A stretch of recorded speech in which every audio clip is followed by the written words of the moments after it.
आजच्या या कार्यक्रमात आवर्जून उपस्थित असलेले माजी खासदार भास्करजी पाटील, या ठिकाणी उपस्थित असलेले आमदार श्रीजा, सुजया, अमिता चव्हाण, डीपी सावंत, आमदार राजूरकर, आमदार भीमराव केराम, किशोर देशमुख, सर्व आज या कार्यक्रमाच्या निमित्ताने आलेले विविध क्षेत्रातील सामाजिक, आर्थिक, राजकीय क्षेत्रातली आणि नांदेडमधली सर्व मान्यवर मंडळी, सर्व सनदी अधिकारी, उपस्थित बंधू भगिनी आणि सहकारी मित्रांनो, मी कार्यक्रमाच्या शेवटापर्यंत जाईपर्यंत पहिल्यांदा मला आभार मानले पाहिजेत या सर्व मान्यवर मंडळी जी व्यासपीठावर आहेत. आपल्याला सांगतो मी की सर्व मंडळी आपल्या क्षेत्रामध्ये एवढी मग्न, व्यग्न आणि बिलकुल एवढ्या बिझी असे आहेत की त्यांना बिलकुल वेळ मिळत नाहीची मला जाणीव आहे. पण केवळ आणि केवळ माझ्या आग्रहाखातीर ते या पुरस्काराला आले, त्याबद्दल जाहीररित्या मी त्यांचे आभार व्यक्त करतो.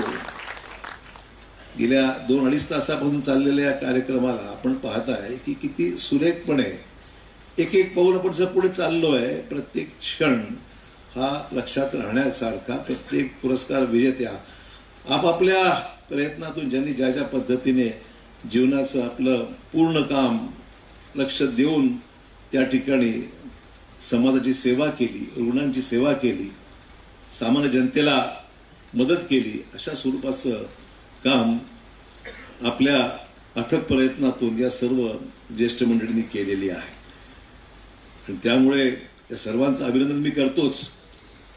पण ज्याप्रमाणे आपण मगाशी उल्लेख केला की नांदेड महाराष्ट्राला आपण काय दिलं, आपण काय करू शकलो, आपला उल्लेख झाला, तर मला खरा अवॉर्ड जो दिला आहे तो नांदेडच्या या जनतेने दिलेला आहे. मला अवॉर्ड की ज्यांनी सातत्याने माझ्यावर विश्वास व्यक्त करून मी सार्वजनिक क्षेत्रामध्ये काम करत असताना शंकरराव चव्हाण साहेबांची पुण्याई जरूर आहे, पण त्या पुण्याईला कर्तृत्वाची जोड आम्हाला देता आली आणि आगामी काळामध्ये याच्यापेक्षा अधिक वेगाने विकासात्मक दृष्टिकोनातून आणि आपल्यासारख्या ज्येष्ठ मंडळीच्या अनुभवातून, सहकार्यातून, आणि आपण सांगितलं त्याप्रमाणे दिल्लीमध्ये माझा एवढा चांगला वकील असल्यावर पाहायची गरजच पडणार नाही.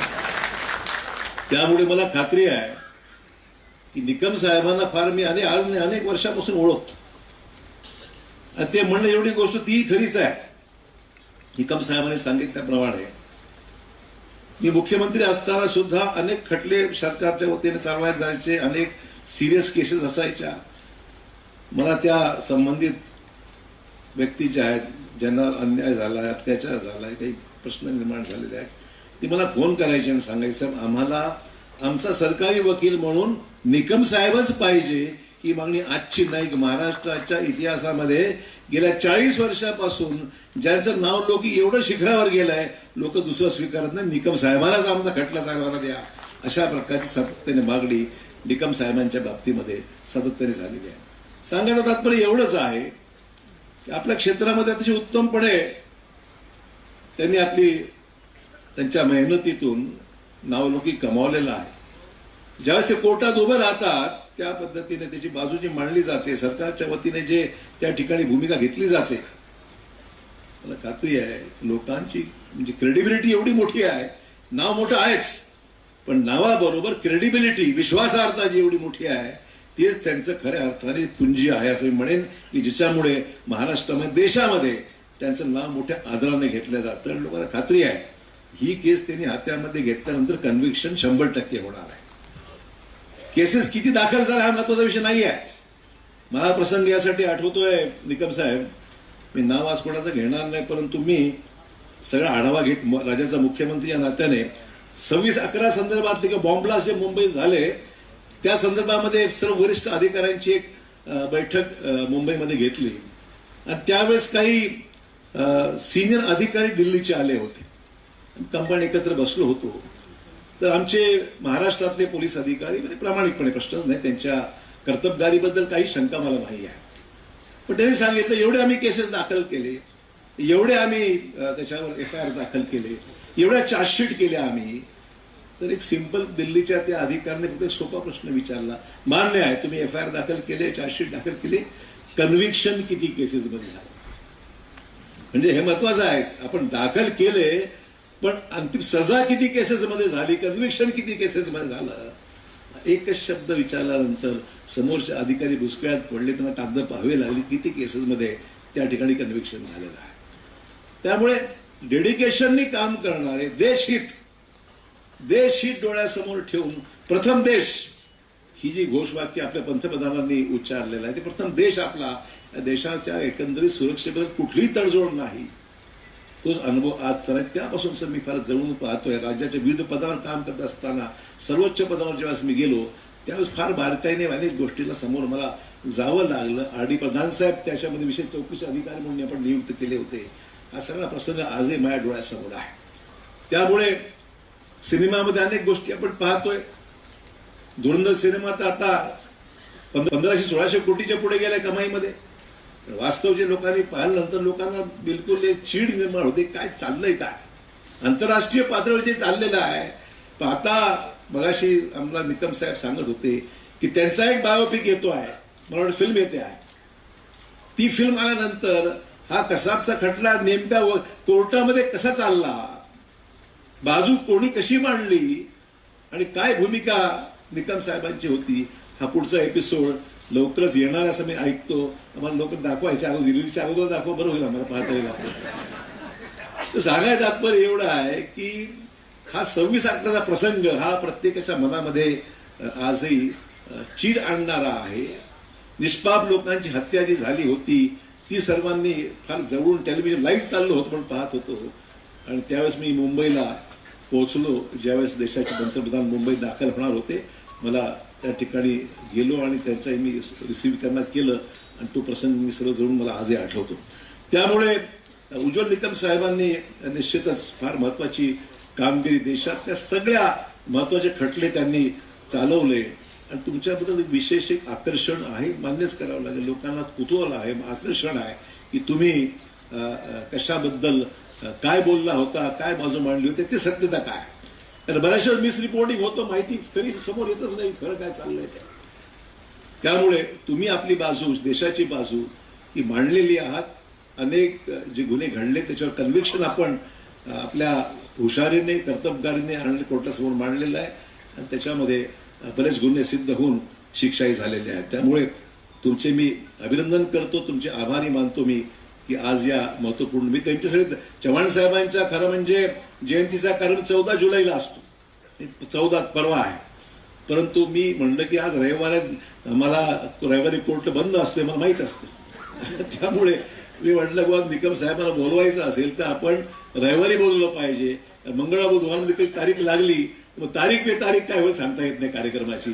आणि म्हणून मी त्यांच्या सोयीनुसार आणि दर्डाजींच्या आणि बाकी मान्यवरांना सुद्धा सोयीचं व्हावं या दृष्टिकोनात हा तारीख थोडासा बदल करण्याचा मी प्रयत्न केलेला आहे. राजन बाबू हे अतिशय आमचे जुने सहकारी, कॅबिनेटमध्ये आम्ही एकत्र काम केलं, मंत्रिमंडळ माझ्या ते उद्योग मंत्री म्हणून त्यांना केलं. आणि मला खात्री होती की राजन बाबू उद्योग मंत्री झाल्यावर बाकी राजकीय उद्योग करणार नाहीत याची मला खात्री होती. बऱ्याचशा वेळेस असं असतं की उद्योग मंत्री बाकी उद्योग बाकी चालू असतात, उद्योग मंत्री नसताना सुद्धा बाकीचे उद्योग करणारे बरेच लोक असतात. पण काळजी घ्यावी लागते कोणाला कुठलं खातं द्यावं. आणि म्हणून विचार केला मग सगळ्यात उत्तम उद्योग मंत्री कोण शकतात, तर उद्योग, राजकीय उद्योग न करणारे आणि महाराष्ट्राला खरे उद्योग देणारे कोणी मंत्री असतील तर मग राजन बाबूला हे डिपार्टमेंट दिलं पाहिजे. मला आनंद आहे त्यांच्या काळामध्ये महाराष्ट्रामध्ये मोठी गुंतवणूक आली. चाकणसारखं क्षेत्र असो, आपलं हिंजवाडीसारखं क्षेत्र असो, महाराष्ट्रातल्या विशेषतः संभाजीनगरचं क्षेत्र असो, या भागामध्ये जी गुंतवणूक आली महाराष्ट्रामध्ये अनेक ठिकाणी आले. एमओयूज आम्ही एकत्रपणे सही केली. त्याच्यामुळे मला खात्री आहे की राजन बाबूंचा तो अनुभव आम्हाला सर्वांना निश्चित आठवणीत आहे. पण त्यापेक्षाही जुन्या आठवणी अशा आहेत की त्यांचे जे पिताश्री स्वर्गीय जवाहरलालजी दर्डा साहेब सुद्धा, त्यांच्याबरोबर आम्ही एक ज्युनियर मंत्री म्हणून पवार साहेबांच्या कॅबिनेटमध्ये आमची सुरुवात झाली. असा आमचे ज्येष्ठ दर्डा साहेब तर त्याच्या अगोदर नाईक साहेबांच्या मंत्रिमंडळात होते, शंकरराव चव्हाण साहेबांच्या बरोबर होते, ती आठवणी आहेच आम्हाला. पण मी ज्या मंत्रिमंडळात होते त्याही मंत्रिमंडळात ज्येष्ठ मंत्री म्हणून दर्डा साहेब त्यावेळेस होते आणि त्यावेळेस पवार साहेब राज्याचे मुख्यमंत्री होते आणि मी त्यावेळेस राज्यमंत्री होतो, हे दिवस मी दर्डा साहेबांना फार जवळून पाहिलेला आहे. कशा पद्धतीने त्याने महाराष्ट्रातल्या विविध क्षेत्रातल्या अविकसित भागाला न्याय मिळावा, विदर्भाला न्याय मिळावा, मराठवाड्याला न्याय मिळावा, अनुशय दूर व्हावा, असे अनेक विषय होते. त्या विषयाला न्याय देण्याचं काम जर कोणी केलं असेल तर त्याच बाबूजींची आठवण आम्हाला आजही स्मरणामध्ये कायम आहे. आणि त्यामुळे रायनबाबूंना बोलत असताना ते म्हणले की मी निवृत्ती तुम्हाला आम्ही करणार नाही, निवृत्त होऊ देणार नाही, आणि तुम्हाला ऍक्टिव्ह राजकारणात तुम्ही थोडंसं हल्ली मागे झाला, पत्रकारितेमध्ये वेळ जास्त देऊ लागला, पण प्रसंग आला तर निश्चित अडणारी तुम्हाला सुद्धा आम्ही सक्रिय राजकारणामध्ये आणण्याचं आमची इच्छा आहे. तुमची इच्छा आहे की मला माहित नाही, पण आमची इच्छा आहे. का तुमच्यासारखा एक निर्भय वृत्तपत्रात तर तुम्ही लिहिताच, भूमिका मांडता, काम करता, आणि ज्या उंचीवर तुम्ही लोकमतला नेलेला आहे ते उल्लेखनीय आहे, प्रश्नच नाही आहे. समाजातल्या अनेक क्षेत्रामध्ये चांगली काम करणारे वेगवेगळ्या क्षेत्रामध्ये आपण त्यांना पुरस्कार दिले, त्यांना आपण पुरस्कार दिले. राजकारण्यांना आपण दिले, चांगलं काम करतायत, नवीन आलेले आमदार आहेत, खासदार आहेत, त्यांनाही आपण उत्तर देऊन त्यांना त्यांचं काम ऑब्झर्व्ह केलं. आपण अनेक संसदपटूंना सुद्धा संसदीय कार्यामध्ये चांगलं काम केल्याबद्दल तुम्ही पुरस्कार दिले. एवढंच नाही तर सातत्याने आपले कार्यक्रम अतिशय सांस्कृतिक क्षेत्रातला असो किंवा राजकीय क्षेत्रातला असो किंवा सामाजिक क्षेत्रात सुद्धा काम करणाऱ्या सगळ्या लोकांना आपण खूप उभारीने, ताकदीने त्यांना लोकांसमोर नेलं. बऱ्याच वेळेस काम करणं भरपूर, ही ज्या मान्यवर मंडळी व्यासपीठावर आहेत आपल्यापेक्षा खूप काम करतायत, भरपूर काम आहे, पण जोपर्यंत ना एक्सपोजर तुम्ही लोकांसमोर आणत नाही, लोक त्यांना ओळखतात. लोकांची इच्छा असते की बंदा भारदेला या ठिकाणी ऐकलं पाहिजे, लोकांची इच्छा असते असे लोकांना ऐकलं पाहिजे, दिव्या देशमुखला भेटता आलं पाहिजे. दिव्या देशमुख तारखाच अवघड होत्या, म्हणजे आमची ती लहान बहीण आहे सर्वांची, ती तारखा मग एवढी ती व्यग्र आहे, ती एवढी बिझी आहे, टुर्नामेंट चालू आहेत, कुठे काय चालू आहे, कुठे काय. मी त्यांना मागच्या वर्षीच आमचा प्रयत्न होता की तिला इन्व्हाइट करावं, पण ती बाहेर परदेशात होती. यावेळेस त्याचं नक्की नव्हतं, पण ते वडिलांनी आम्ही आग्रह केला की नांदेडवासियांची इच्छा आहे की अशी उत्कृष्ट आमची बुद्धिबळपटू जी आहे तिला आपण नांदेडला लोकांना भेटायची इच्छा आहे. म्हणून समस्त नांदेडकरांना अभिमान आहे आमच्या तरुण मुलीचा, बहिणीचा, की एवढ्या कमी वयामध्ये त्यांनी एवढी उच्चांक तिने गाठला आणि बुद्धिबळ सारख्या महत्वाच्या याच्यामध्ये स्पोर्ट्समध्ये त्यांनी एक नावलौकिक कमावलेलं आहे. ही भारतासाठी आणि महाराष्ट्रासाठी विशेषतः मोठी अभिमानाची बाब आहे. आणि त्यामुळे ह्या सगळ्या गोष्टी म्हणत असताना आज विजयाताई आहेत. विजयाताई म्हटलं महिन्यातून काहीतरी 18-20 दिवस प्रवासच करतात, ते त्यांना बघतो कुठे उपलब्धच नाही. दिल्लीमध्ये त्यांचं नॅशनल कमिशन फॉर वुमन, दिल्लीमध्ये उत्कृष्टपणे एक महत्वाची जबाबदारी आहे. आजच्या या सर्व बदलत्या परिस्थितीमध्ये पंतप्रधानांनी विचारपूर्वक ही जबाबदारी आमच्या राहटकरताईंवर सोपवलेली आहे. मला आठवते मी मुख्यमंत्री असताना राहटकरताई त्यावेळेस महापौर होत्या संभाजीनगरच्या, आणि अधूनमधून कामानिमित्त यायच्या. पण मला आनंद आहे त्या काळातल्या जे काही कामं आम्ही छोटी मोठी करू शकू त्यांच्या सार्वजनिक कामामध्ये, तर त्यांच्या आठवणी आजही त्यांच्या मनामध्ये. लोक येतात जातात, काम होत राहतात, मुख्यमंत्री येत राहतात, काम आपण करत जातो, पण स्मरणात किती राहतं कोणी आमच्यासाठी काय केलं ते. पण ताईंनी आज सगळ्या जुन्या आठवणींना उजाळा दिला. मी विसरलो होतो काय बोललो तेव्हाच, काय मला लक्षात नाही. परंतु विजयाताई आजही ज्या मेहनतीने फिरतायत, महिलांचे प्रश्न आहेत, महिलांच्या समस्या आहेत, महिलांवर होणारे अत्याचार असतील, महिलांच्या संदर्भातले घडलेल्या गोष्टी असतील, कायदेशीर उपाय एवढे अधिकार आहेत. नॅशनल कमिशन फॉर वुमनला एवढे अधिकार आहेत की त्याचा अधिकाराचा वापर त्यांनी केला, त्यांनी करतात सुद्धा ते योग्य वेळेस. मला खात्री आहे, मला माहिती आहे की त्याच्यामुळे बऱ्याचशा चुकीच्या गोष्टीला आळा बसू शकतो, जरब बसू शकतो. लोकांना भीती वाटेल की हे आम्ही जर केलं तर कायद्याच्या आम्ही चौकटीमध्ये आल्याशिवाय राहणार नाही. अशा प्रकारचं उत्तम काम आज विजयाताई करत आहे. जोरदार टाळ्यांनी विजयाताईंना आपण या ठिकाणी त्यांचं अभिनंदन केलं पाहिजे. धाडसाने हिमतीने भूमिका मांडतात. पूर्ण राज्यामध्ये देशामध्ये राज्याचे मुख्यमंत्री त्यांना बोलवतात, चर्चा करतात, कायद्यामध्ये काय बदल केले पाहिजे, काय त्याच्यामध्ये आपण अंमलबजावणी केली पाहिजे. अनेक गोष्टींना आपापल्या पद्धतीने सगळ्या राज्यामध्ये आपण पाहतोय. म्हणून निकम साहेब आपलं म्हणणं बरोबर आहे, नॅशनल कमिशन फॉर मेन सुद्धा करायचे कदाचित. यू आर अ बेटर जज, तुम्ही सांगा काय करायचं, तोही प्रयत्न करू. आपली सुरक्षा महत्वाची आहे ना, पुढे काय. त्यामुळे गमतीचा भाग जरी असला तीच हेडलाईन होऊन जाईल. लोकमतला 30 हेडलाईन होऊन जाईल. नाही तर लोकमतला 30 हेडलाईन करू नका. त्यामुळे परंतु सांगायचा गांभीर्याने हा विषय आपण घेतो की रोज ज्या गोष्टी चालल्या आहेत त्या भयानक आहेत. कुठेतरी कायद्याची सगळ्या गोष्टी देशात कायदे आहेत, एन्फोर्समेंट कमी आहे ना. बऱ्याचशे नाकारत कायदे केलेले आहेत. आमच्या पंतप्रधानांनी बरेच कायदे बदलले, आउटडेटेड कायदे बदलून टाकले बरेचसे, जे कालबाह्य झालेले आहेत. जुने कायदे आहेत, उपयोग काही नाही, इम्प्लिमेंट होत नाही आहे. नवीन कायदे IPC हे ते भरपूर बदल केलेला आहे. कायद्याची कमतरता नाही, तरतुदी आहेत. एन्फोर्समेंट मध्ये डिस्क्रिशन आहे किंवा एन्फोर्समेंटकडे टाळाडोळा केला जातो. एन्फोर्समेंट नसल्यामुळे हिंमत वाढत चाललेली आहे. अनेक प्रगतीशील देशामध्ये आपण पाहतो एन्फोर्समेंट जबरदस्त आहे. एन्फोर्समेंट भीती आहे, पण काही ठिकाणी भीती राहिलेलीच नाही. चालता आहे, चलले तो. महत्वाचं आहे की एन्फोर्समेंट ही महत्वाची बाब आहे आणि आपल्या देशातले कायदे चांगले आहेत. पळवाटा नाहीये त्याच्यामध्ये. पळवाटा असेल तर कोर्ट ऐकायला तयार नाही आहे. त्यामुळे चांगलं वातावरण आहे. आपण कशा पद्धतीने सगळं करून घेतो याकडे निश्चितच आम्हाला सर्वांचं लक्ष आहे आणि मला खात्री चांगले अधिकारी आहेत, करू शकतात. जनतेने साथ दिली पाहिजे, लोकांनी साथ दिली. चांगलं चाललंय, चांगल्या गोष्ट. आमचे मुंडे ना आपले एवढीला तुकाराम मुंडे, उत्तम काम चांगलं. आज पनीर खातो तर खरं आहे की खायलाच भीती वाटायला लागली. त्यांनी हात लावायचा फॅक्ट आहे. पनीर बुर्जी आल्यावर पनीर ते कुसलं काय काय ते हात बंदच करून टाकलं. डॉक्टर म्हणलं प्रोटीन खा. अरे कसलं प्रोटीन आहे की दुसरंच काय आहे. त्यामुळे अडल्टरेशन आहे, दुधामध्ये भेसळ आहे. तडाखा जो त्यांनी सुरू केलेला आहे ते तिकडे जातात, ते तडाखा मारतात, ते त्यांची ख्याती झाली. चांगली आहे का, वाईट नाही. त्यामुळे त्यांची बदली करू नये अशी विनंती मुख्यमंत्र्यांना करणार आहे.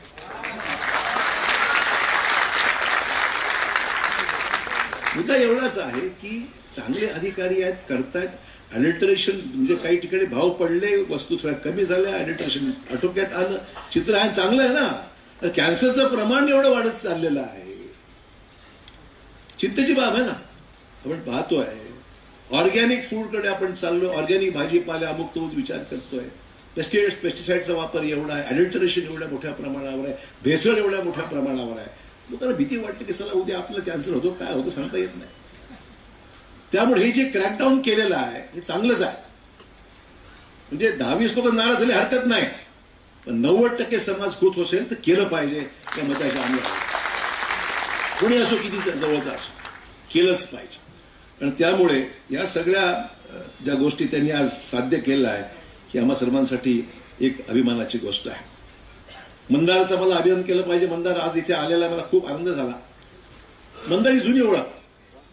1986ला ज्यावेळेस मी मुख्यमंत्री झालो, आता मुख्यमंत्र्यांना सरकारी विमान असतंच, पण निवडणुकीच्या काळात विमान लागतात, हेलिकॉप्टर लागतात, पक्षाला गरज राहते. आणि मराठी माणूस या क्षेत्रामध्ये काम करतोय हे मला आश्चर्य वाटलं. मुंबई सारख्या शहरामध्ये एक मराठी माणूस हा एव्हिएशन क्षेत्रामध्ये काम करतो आहे, मलाही विश्वास बसेना. म्हटलं चला प्रयत्न करूया. मंदाला संधी दिली आणि त्या संधीमध्ये त्यांनी कधीही चूक होऊ दिली नाही. उत्तम सेवा, रिलायबल एअरक्राफ्ट चांगलं दिलं. मला मंदार खरं परवापासून अजित पवारांच्या घटनेपासून अधिक भीती वाटायला लागली. अशी हसण्यासारखी गोष्ट एक सिरियस विषय आहे. चार्टर हा विषय आता थोडा भीतीचा झालेला आहे की नेमकं विमानं मेंटेन आहेत नाही आहेत, केव्हाचं विमान आहे, किती जुनं विमान आहे, वापरायचं न वापरायचं, एमर्जन्सी असतात, जावं लागतं. कधी विमान मिळत नाही, कधी रद्द होतं, कधी अचानक जावं लागतं मुंबईला. खूप विषय आहेत. परंतु तुम्ही तुमचं काम सांभाळून करताय. या क्षेत्रामध्ये तुम्ही चांगली सुरुवात केलेली आहे आणि तुमचं नाव लोक चांगल्यापैकी आहे. विद्यमान मुख्यमंत्री सुद्धा तुम्हाला चांगलं मानतात की मग हुशार माणूस जबाबदारीने काम करणार आहे. आणि त्यामुळे तुम्ही या क्षेत्रामध्ये अनेक क्षेत्र, भाजी विकली, तुम्ही ऑनलाईन भाजी विकली, काय काय केले, बऱ्याच गोष्टी केल्या तुम्ही. एक स्ट्रगल जिला म्हणून लाईफमध्ये स्ट्रगल आहे, तो स्ट्रगलची तुमची जी कार्यकाळ होता तो आता कमी झाला आणि तुम्ही आता चांगल्या क्षेत्रामध्ये तेही चांगलंच होतं म्हणा, हेही चांगलंच आहे, परंतु आज कम्फर्ट लेवल पहिल्यापेक्षा आपला बेटर आहे आणि तुम्ही काम करत अभिमान आहे. आम्हाला वाटलं की तुम्हाला तुमचे लेखही वाटतं, तुम्ही लिखाण उत्तम आहे तुमचं. महाराष्ट्र टाइम्सला कुठे इथं लेख मी सहज चालता आले, पाहता आले, मी पाहिलं खूप तुमचे अनुभव विविध क्षेत्रातले खूप चांगले आहेत आणि निसर्गात तुम्ही रमता, निसर्गात तुम्हाला आवड आहे, निसर्गाकडे एन्जॉय करायची, माहिती द्यायची. त्यामुळे तुम्ही एक सर्वसमावेशक असं व्यक्तिमत्व आहे. केवळ एव्हिएशनच नव्हे तर विविध क्षेत्रामध्ये उत्तम पद्धतीने तुम्ही आपला ठसा उमटवलेला आणि एक फ्रीलान्सर ज्याला म्हणू आपण, जीवनामध्ये चांगल्या गोष्टी आहेत त्या लोकांपर्यंत आपल्याला पोहोचवता आल्या पाहिजेत. ही जी आपली भावना आणि भूमिका आहे खरंच ती सांगण्यासारखी आहे, आठवणीत राहण्यासारखी आहे. आपण सर्वांनी शंकरराव चव्हाण साहेबांचा उल्लेख केला, निकम साहेबांनी केला, राजाबाबूंनी केला. आणि त्या काळामध्ये शंकरराव चव्हाण साहेबांनी धरणं बांधली. त्यांच्याकडे जवळपास जलसंपदा विभाग, त्यावेळेस इरिगेशन आणि पीडब्ल्यूडी दोन्ही विभाग एकत्र होते. चव्हाण साहेबांनी त्यावेळेस हे जवळपास 10 वर्ष हे डिपार्टमेंट हाताळलं आणि महाराष्ट्रातली सगळी धरणं मॅक्सिमम ही त्यांच्या कार्यकाळामध्ये त्यांना ती पूर्ण करता आली. त्यावेळेस पैसे होते, पैशाचे इन्व्हेस्टमेंट करता आलं, शासनाकडून सहकार्य होतं, मुख्यमंत्र्यांचं सहकार्य होतं. स्वतःही मुख्यमंत्री झाले असता तो विभाग स्वतःकडेच ठेवला त्यांनी. परंतु ही सगळी कामं त्यावेळेस होऊन गेली. तो जायकवाडीचा विशेष उल्लेख आपण केला, आम्हाला सांगायला हरकत नाही. ही हा जायकवाडी प्रकल्प करत असताना तुम्हाला माहिती आहे की अहिल्या नगर म्हणजे आपला औरंगाबाद जुनं नगर जिल्हा, त्या नगर जिल्ह्यामधून किती विरोध झाला आपल्याला कल्पना असेल. चव्हाण साहेब हे धरण बांधताना गावाचं पुनर्वसन अमुक तमुक विषय होते आणि पुनर्वसन करा आणि मग धरण बांधा किंवा धरणामुळे काय फायदा, किती गाव बुडणार आहेत, अमुक आहे तमुक आहे तमुक आहे. आणि चव्हाण साहेब त्या बाधित भागामध्ये नगर जिल्ह्यात जात असताना त्यांच्या गाडीवर त्या दगडफेकी झाली होती. हा प्रसंग बहुतेक फार कमी लोकांना माहिती. संघर्ष झाला होता, नको धरण आम्हाला, जायकवाडी दगड कशाला पाहिजे, दगडफेक झाली होती. इतिहास तुम्हाला जास्त माहिती असेल माझ्यापेक्षा. त्या दगडफेक झाली, शंकरराव चव्हाण साहेब काही करतायत, गावं बुडत चालली, आम्हाला नुकसान होणार आहे. पण आज तेच जायकवाडी हे मराठवाड्याला पाणी देत आहे. हे लोकांना आज आनंद आहे या गोष्टीचा की मराठवाड्यात पाणी मिळतं. आता प्रश्न वेगळाच आहे, वरच्या भागात पाणी उचलून जास्त घेतात, आपल्याला कमी मिळतं. हा पुढचा विषय. तो विषय असा आहे की तो थोडासा राजकीय म्हणणार म्हणजे वास्तव आहे. नगरवाल्यांना आवडणार नाही, तुम्हाला आवडणार नाही, विषय आहे तो आता येत नाही. ज्यावेळेस तीव्रता पाणी नसतं, पाऊस नसतो, त्यावेळेस हे विषय येतात. समन्वय पाणी वाटप अमुक तमुक जे विषय आहेत ते असे निर्माण होतात की बाबा आम्हाला वरच्या भागात सगळे पाणी उचलून घेत आहेत, वर तलाव भरून घेत आहेत, धरणं भरून घेत आहेत, तळे भरून घेत आहेत, वर पाणी 100% पाणी उचललं, वर खाली पाणीच नाहीये. असे प्रसंग येतात. त्यावेळेस लोकांना शंकरराव चव्हाण साहेबांची आठवण येते की आपण हा समन्वयी पाणी वाटप असो काय असो, मराठवाड्याला पाणी द्या, तिकडेही द्या, आमचं वाटलं आम्हाला द्या. हा विषय अनेक वेळा येतो, चर्चा होते, नंतर विसरून जातो आणि पुन्हा दुष्काळ पडला की परत आठवण येते.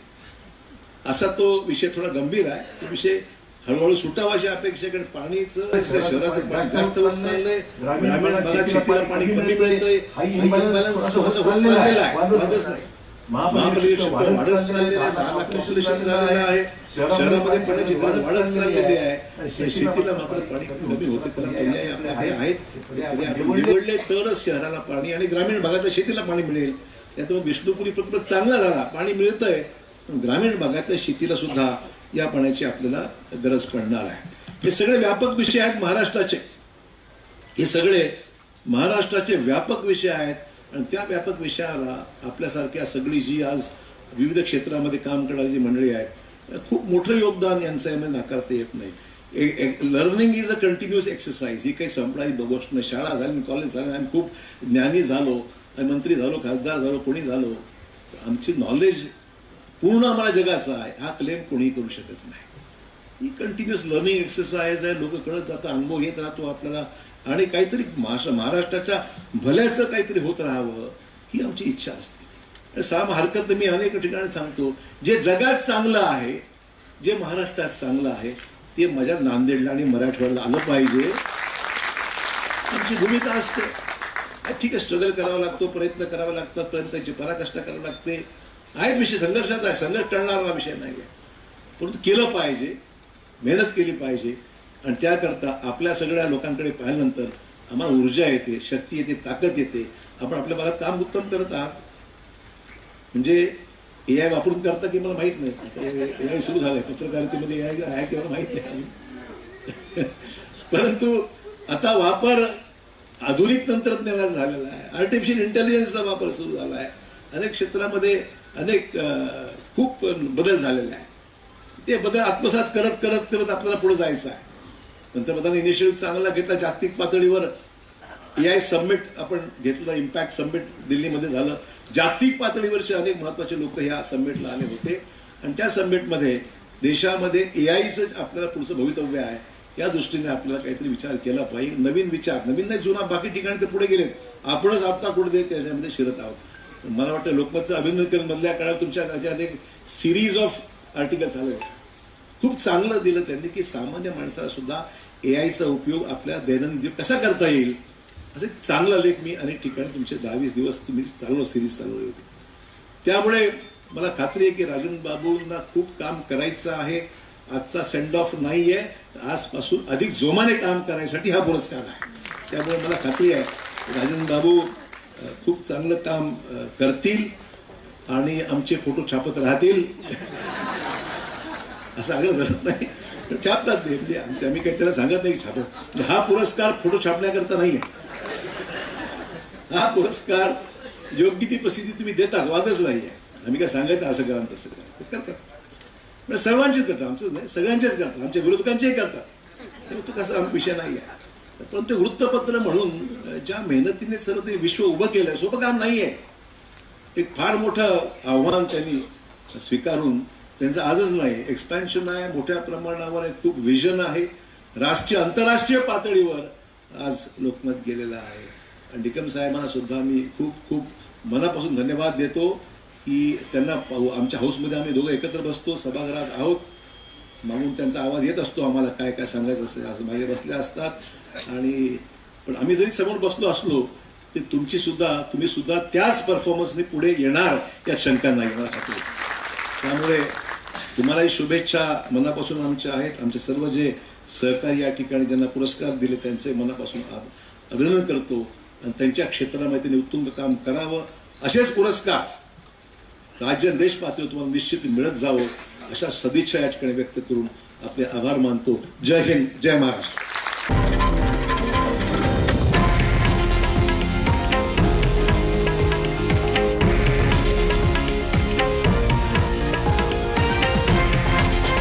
हे आहे देशातील नंबर 1 न्यूज नेटवर्क आणि आपण पाहत आहात TV9 मराठी, एकमेव.